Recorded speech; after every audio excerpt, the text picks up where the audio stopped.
All good things come to an end, but for former UNO baseball player Johnny Giavotella, it's also the beginning of something new. It's not an easy transition, especially when I've been doing it, since I've been 3 years old. Now I'm 31, so I've been doing it my entire life. It's something that I've always had passion about. It's something that I've always loved, and to not be able to do it it's not the easiest thing in the world. And the pitch, a fly ball. Giavotella saw his one last shot at the show expire this summer. After 11 professional seasons that featured 360 games and 3 different teams at the major league level, he was released by the Baby Cakes in May. But Johnny could see the writing on the wall after a hip surgery that never recovered last offseason. I was able to grind it out for a few more months during the season, but I knew in my heart and my mind that I was through.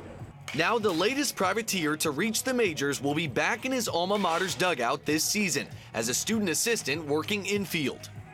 Giavotella comes back to the lakefront and marks a new chapter to his baseball career. But this time, he'll be learning from one of his greatest college adversaries.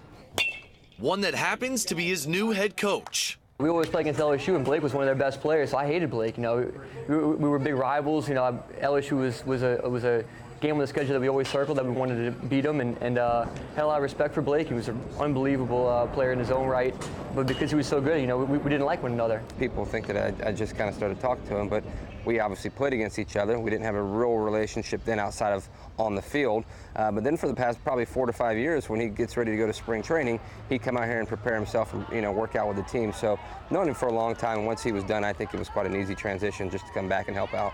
Giavotella was a long shot who defied the odds, and his hope is to help those behind him do the same, this time at home.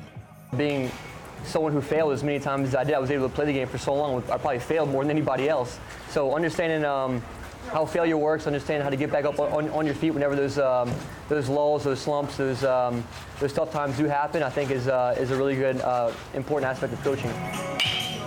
On the lakefront, Andrew Doak, Eyewitness Sports.